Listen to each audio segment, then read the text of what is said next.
มีคนพูดไว้ครับว่าอย่าเริ่มสงครามราคาเพราะถ้าทุกเจ้าแข่งกันลดตลาดมันจะพังสายป่านคุณสั้นคุณจะตายก่อนแล้วเกมเซอร์ก็มาทำสงครามราคาจริงครับนี่เกมเซอร์ X5 Lite จริงๆคือซื้อได้เลยเว้ยแต่ถ้ายังลังเลอยู่รอดูคลิปนี้ครับแกะกล่องมาครับเจอยางๆอันเนี้ย ว้าวมากเลยเว้ยเดี๋ยวมาเฉลยนะครับมีคู่มือแล้วก็นี่ครับจอยมาพร้อมกับฟองน้ำตรงกลางครับแต่ไม่มีฟองน้ำกันอนาล็อกเลื่อนนะครับคือ X2S ยังมีอันนี้คือลดต้นทุนสุดๆเลยครับนี่ครับจอยเกมเซอร์ X5 Lite จอยยืดหดได้ยืดไกลด้วยนะยืดได้ถึง iPad mini หรือว่า Lenovo Legion Tab เลยครับก็คือ8นิ้วนะแต่ผมลองใส่แท็บ S8 ไม่พอนะตัวนั้นแท็บ11นิ้วนะครับตัวถังพลาสติกด้านๆสไตล์เกมเซอร์เลยครับตอนแรกคิดว่าจะกองแก๊งกว่านี้เนาะแต่ว่ามันก็แบบมันก็โอเคอยู่นะหนาอยู่นะเบากว่าพวกตัวเก่านะเบากว่าเยอะเลยนะครับเพราะว่าพลาสติกมันน้อยอันนี้มันเป็นทรงใหม่ของเกมเซอร์ที่ทำออกมาเป็นตัวแรกเลยมั้งเนี่ยทรงมันเป็นนึกถึงแบบพวกเนี่ยพวกนี่นะครับ คล้ายๆเลยอันนี้ BSP D11 อันนี้ BSP D8 นะ แล้วก็นอกจากทรงจะคล้ายแล้วนะครับรู้สึกงานประกอบก็ใกล้เคียงนะครับไปใกล้กับตัว BSP ตัวแพงมากกว่าเกมเซอร์ตัวพรีเมียมครับโดยรวมน้ำหนักเบามากครับหนักแค่136 กรัมเว้ยปุ่มดีแพดเนี่ยเป็นแบบชิ้นเดียวอย่างเงี้ยนะครับเล่นเกมพวกเรโทรอะไรเงี้ยยังสบายอยู่นะพวก Play 1 Play 2เงี้ยเนาะมีปุ่ม M นี่นะครับตามสไตล์เกมเซอร์เอาไว้กดทำเทอร์โบได้เนาะก็เห็นมาตั้งแต่ตัว G8 แล้วเห็นมาสักพักแล้วนะครับแล้วก็ปุ่ม Start Select แล้วก็ปุ่มโลโก้เกมเซอร์ครับมีแค่นี้ด้านหลังก็มีปุ่มอะไรเลยนะแต่ด้านล่างเนี่ยยังดีที่มีตัว USB-C นะครับอันเนี้ยชาร์จมือถือเล่นไปชาร์จไปได้ครับคือผมดีใจมากเลยที่มันมาในราคานี้ได้เนาะแล้วก็วิ่งเป็น Fast Charge ด้วยครับส่วนรูหูฟังไม่มีนะถ้าจะเสียบหูฟังก็ต้องไปเกมเซอร์ G8 อยู่ดีใช้หูฟังไร้สายกันต่อไปครับด้านบนนะครับปุ่ม LTRT เนี่ยไม่ได้เป็นอนาล็อกแล้วนะมันจะคลิกๆไปเลยซึ่งก็จังหวะโอเคนะครับ ABRB ก็โอเคเลย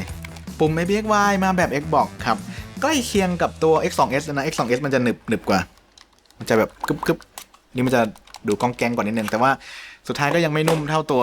G8 อันนี้คือแบบฟินจัดแต่ว่าทั้งพูดมาเนี่ยนุ่มกว่าตัว D3S ที่เพิ่งรีวิวไปมากๆเลยครับแล้วตัวนี้ลงตลาดมาผมว่า BSP มีปัญหาแน่ๆครับเพราะถ้าใช้กับมือถือนะคือมันพอดีมากเลยเว้ยอันนี้พอร์ต USB จะอยู่ฝั่งซ้ายของเครื่องนะครับคือเขาเคยเสียบด้านขวามาก่อนไว้ตั้งแต่ตัวเก่าเลยตัว X2 Pro ที่ผมเคยรีวิวไปตัวแรกเลยเว้ยแต่ว่าพี่ Samsung แกออกมือถือพับได้เว้ยมันก็เลยแตกนะครับออกมาตั้งแต่ตัว X2S เนี่ยก็คือย้ายไปอยู่ฝั่งซ้ายหมดเลยเนาะเพื่อให้มันเอา Galaxy C4 เสียบได้ครับเดี๋ยวลองเสียบเข้าไปดูนะเฮ้ย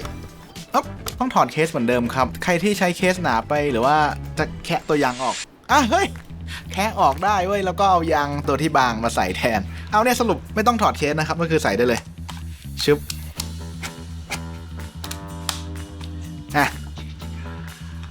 นี่เรียบร้อยแล้วไฟติด นี่น่าจะเป็นจอยมือถือแบบต่อตรงตัวแรกๆเลยว่าที่มันแบบไม่ต้องถอดเคสหนาๆออกแล้วนะครับก็คือเล่นได้ทั้งที่ใส่เคสอยู่เนี่ยคือ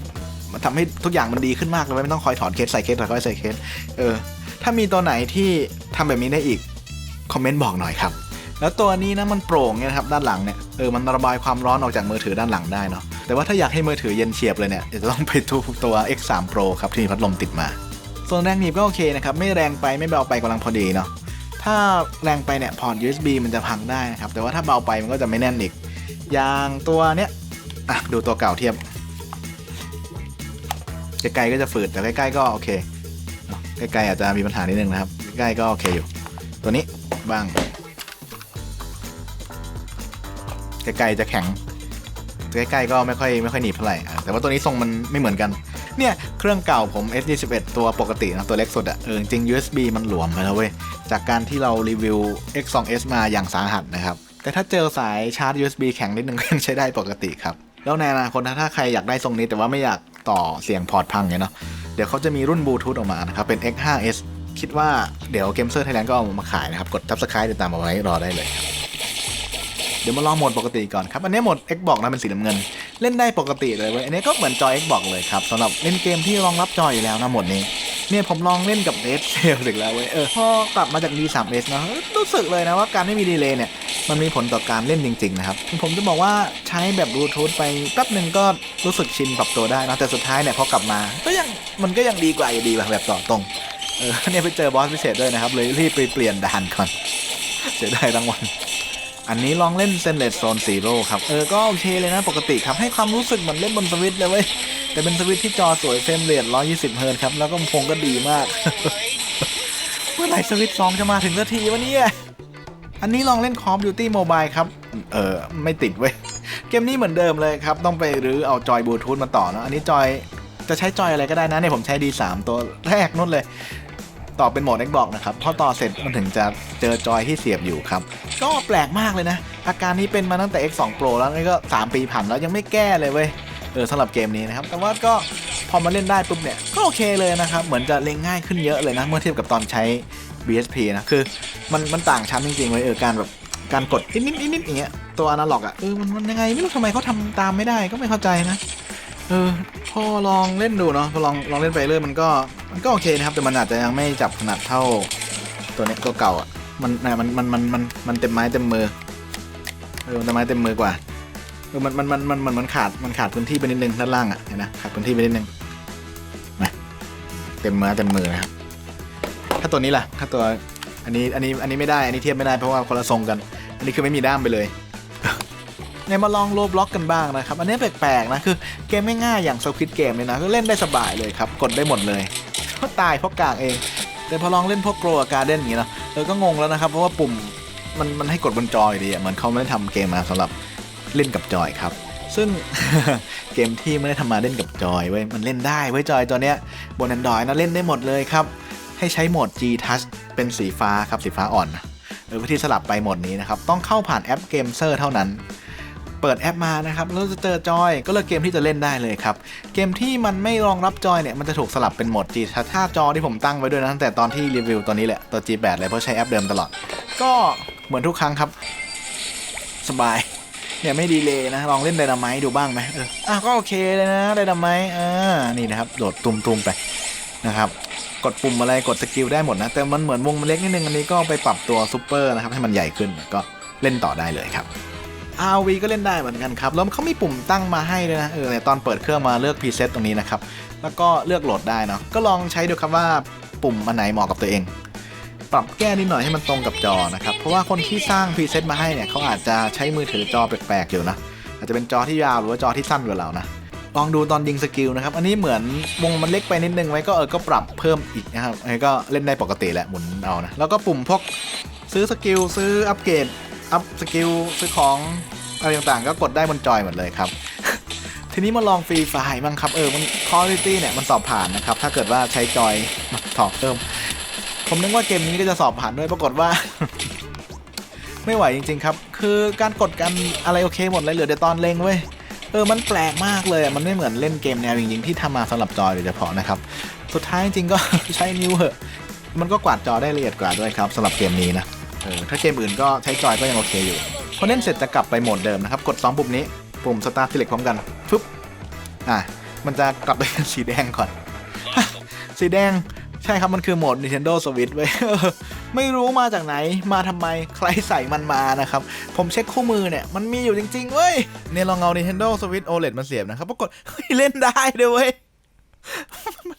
เล่นตะแคงไงผมว่าจอยตัวนี้ใช้เมนบอร์ดเดียวกับจอยในอนาคตที่เขายังไม่ออกครับที่มันเล่นสวิตช์ได้เว้ยแต่ว่าตัวเนี้ยก็จะเล่นแบบนี้ก็เล่นไปนะแต่ว่าอย่าดีกว่าแล้วในราคาใกล้กันเนี่ยผมว่าตัวเนี้ยแม่งชนะขาดเลยเว้ยจอยราคาใกล้ๆกันนะครับ500กว่ามีอะไรบ้าง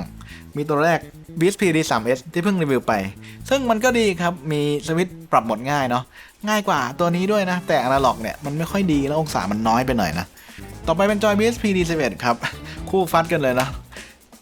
ราคาใกล้เคียงกันเลยครับแถมใส่แท็บเล็ต11 นิ้วได้เนี่ยยืดได้ไกลกว่าด้ามใหญ่กว่า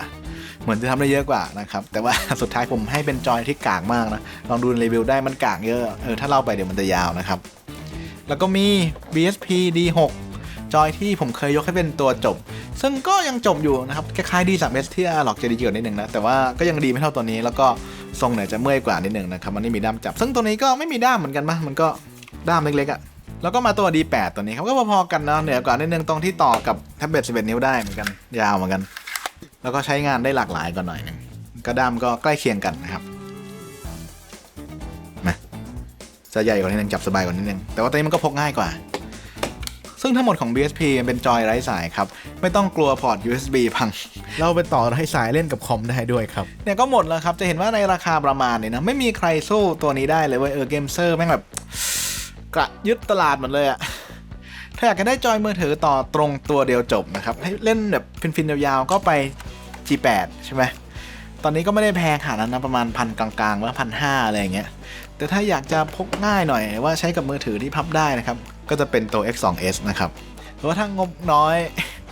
ก็มาตัวนี้ครับ Gamer X5 Lite ในราคาที่ซื้อวันที่ถูกต้องนะซึ่งคือวันอังคารวัน Double Day แล้วก็วันที่15กับวันที่25เนี่ย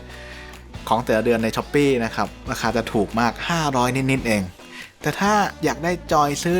ตัวจบเล่นได้ทุกอย่างเลยตั้งแต่คอมยันสวิตช์แถมจับสบายต้องเป็นตัวนี้เลยครับ